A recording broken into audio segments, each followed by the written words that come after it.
Brandon Moreno is back in the win column with the unanimous decision win over Steve Erceg, who had a close fight with Alexandre Pantoja. Some would say even closer than most of the other guys who went up against him.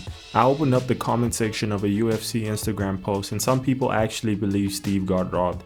It could be the fact that he outlanded Brandon in every single round except for the 5th according to the UFC stats, but those are subject to change, so I never take them seriously. Before you continue, I ask that you help me get to 1,000 subscribers if you enjoy my content. Thanks.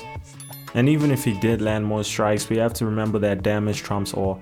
I'd rather land 2 significant strikes that knock down my opponent than 20 leg kicks. And there's no way you can tell me Steve Erceg did more damage than Brandon Moreno. There's only one round that I think he won, and that was round 2 because he landed the hardest strike, being the right hand that almost dropped Moreno. Then Brandon recovered immediately, landing a lead and body hook.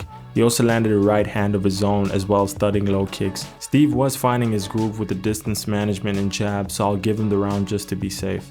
The most dominant round by far was round 1, with Brandon landing the lead hook early on multiple occasions, as well as the overhand, one of which rocked Steve. The last 3 rounds were close, but I gave every single one to Brandon because he looked more aggressive and was finding home with his lead hook and right hand. Steve adjusted by keeping his right hand up to block the lead hook, but he just had no answer for the right hand. Brandon was also going for the body, landing a lot of jabs as well as hooks whenever he was in the pocket. Both of them threw low kicks, but Brandon's ones were more thudding. What I found impressive was the fact that he would blitz in and Steve wouldn't know if it was going to be an overhand or a low kick. Steve wasn't really landing that many significant strikes aside from an occasional jab or light low kick. Whenever he tried to pop off with combos, Brandon would just shell up and Steve wouldn't be able to penetrate through it.